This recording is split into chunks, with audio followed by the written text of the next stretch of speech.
یہ باہمی ہمدردی کا مہینہ ہے، شہر یزاد فیہ رزق المومن، اور یہ ایسا مہینہ ہے کہ جس میں مومن کے رزق میں برکت ڈال دی جاتی ہے، مومن کا رزق بڑھا دیا جاتا ہے۔ من فطر فیہ صائما،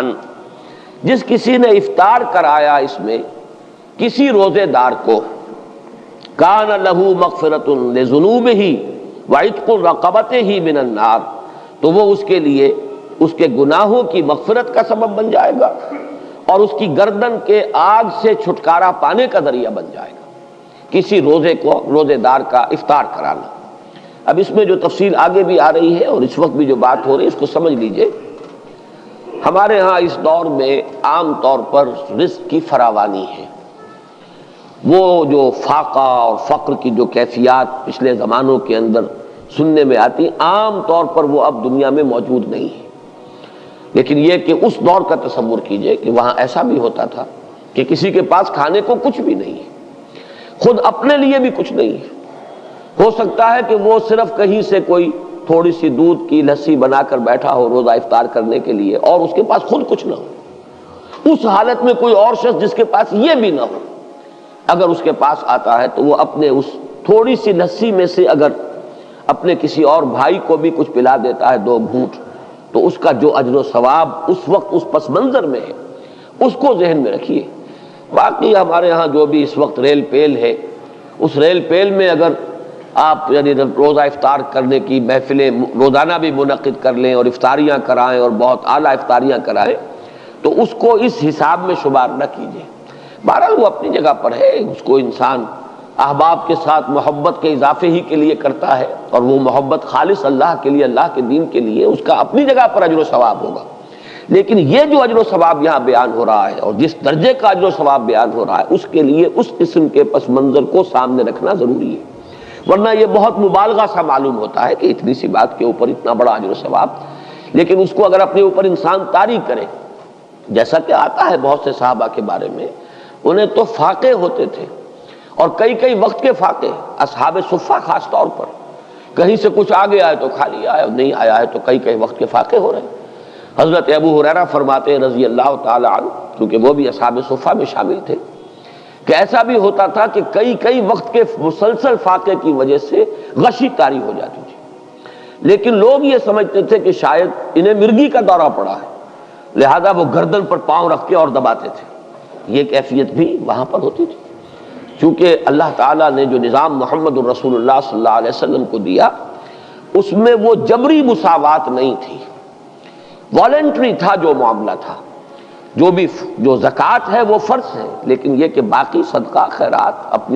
اپنے رزق میں دوسروں کو شامل کرنا یہ لوگوں کے اپنے جذبے پر چھوڑ دیا گیا تھا۔ لہذا وہاں انصار کے ہاں عام طور پر یہ نہیں تھا کہ اسی قسم کے حالات پورے مدینے میں تھے۔ وہ واقعہ بھی آتا ہے کہ خود حضور صلی اللہ علیہ وسلم کو کئی وقت کا فاقہ تھا، لیکن ظاہر بات ہے کہ حضور کسی کے سامنے دست سوال دراز کرنے والے تو نہیں تھے۔ اتنے میں حضرت ابو بکر آ جاتے ہیں اور ان کی کیفیت بھی وہی ہے، حضور نے دیکھ لیا، چہرے سے مشرے سے اندازہ ہو جاتا ہے کہ فاقہ ہے۔ حضرت عمر آئے، ان کا حال بھی یہی ہے۔ تو حضور پھر ان دونوں کی وجہ سے اٹھے، ان کو لے کر ایک انصاری کے باغ میں پہنچے۔ اب ان انصاری صحابی کی عید ہو گئی کہ حضور تشریف لائے، وہ دوڑے فوراً باغ میں سے کچھ انگوروں کے خوشے کچھ اور چیزیں لا کے فوراً رکھی اور پھر چھری ہاتھ میں لے کر دوڑے لپکے کہ کسی جانور کو ذبح کریں اور پھر یہ کہ ضیافت کا اہتمام کریں۔ تو حضور نے فرمایا دیکھنا کہ کسی دودھ دینے والے جانور کو ذبح نہ کرنا، کوئی اور نہ ہو اور بکری ہی ہو اور وہ دودھ دیتی ہو اور بچوں کے لیے وہ ایک ذریعہ بنتا ہو اور تم اس کو ذبح کر دو۔ بہرحال اس کے بعد انہوں نے، جیسا کہ آپ کو معلوم ہے کہ وہاں گوشت اس طرح تیار نہیں ہوتا تھا، وہ تو بس یہ کہ اس کو گوشت کو تیار کیا اور سیکا آگ کے اوپر اور گوشت تیار ہے کھانے کے لیے۔ تو وہ حضور نے بھی تناول فرمایا، حضرت ابو بکر نے، حضرت عمر نے، اور پھر حضور نے فرمایا روٹی کا تھوڑا سا ٹکڑا لے کر اس پر چند بوٹیاں رکھ کر کہ یہ عائشہ کو بھی دے آؤ، اسے بھی کئی وقت کا فاقہ ہے رضی اللہ تعالیٰ۔ ان حالات کو دیکھیے کہ اس میں یہ کیفیت ہے کہ ایک آدمی جبر کر رہا ہے، اس نے فرض کیجئے کہ اس سحری کے وقت بھی اسے کچھ نہیں ملا ہے، روزہ ایسے ہی رکھ لیا ہے، اب روزے کے افطار کے وقت اسے کوئی شے جو ہے میسر آ گئی ہے، اس کو لے کر وہ بیٹھا ہے کہ دیکھتا ہے کہ کوئی اور ساتھی، کوئی اور دوست، کوئی اور مسلمان بھائی ایسا بھی ہے جس کو یہ بھی میسر نہیں۔ اب اس میں سے وہ چند گھونٹوں میں سے چند گھونٹے پلا دینا، اگر ایک گلاس کسی کے پاس ہے تو اس میں سے 2 گھونٹ پلا دینا واقعتاً اس کا اجر و ثواب جو ہے وہ وہی ہوگا جو حضور صلی اللہ علیہ وسلم بیان فرما رہے ہیں۔ تو فرمایا من فطر فیہ صائما کان لہ مغفرۃ لذنوبہ وعتق رقبتہ من النار وکان لہ مثل اجرہ من غیر ان ينتقص من اجرہ شیء، اور اس افطار کرانے والے کو بھی روزہ رکھنے والے کے برابر ثواب ملے گا، بغیر اس کے کہ اس روزہ رکھنے والے کے ثواب میں کوئی کمی ہو۔ اس کا اپنی جگہ پر اجر و ثواب رہے گا، لیکن جس نے افطار کرایا ہے اس کو اس کے برابر اجر مل جائے گا۔ قلنا یا رسول اللہ، ابھی حضرت سلمان فارسی فرما رہے ہیں کہ ہم نے عرض کیا ہے اللہ کے رسول صلی اللہ علیہ وسلم، لیس کلنا یجد ما یفطر بہ الصائم، حضور ہم میں سے ہر ایک کو تو یہ مقدرت حاصل نہیں ہے کہ جس سے وہ روزہ کسی روزے دار کا روزہ افطار کرا سکے۔ ہم پر تو خود جو ہے بہت فقر کا غلبہ ہے، ہم بہت احتیاج کی کیفیت ہے۔ لیس کلنا یجد ما یفطر بہ الصائم، فقال رسول اللہ صلی اللہ علیہ وسلم، تو ارشاد فرمایا اللہ کے رسول صلی اللہ علیہ وسلم نے، یعطی اللہ ھذا الثواب، اللہ تعالیٰ یہ ثواب عطا فرما دے گا اس شخص کو بھی،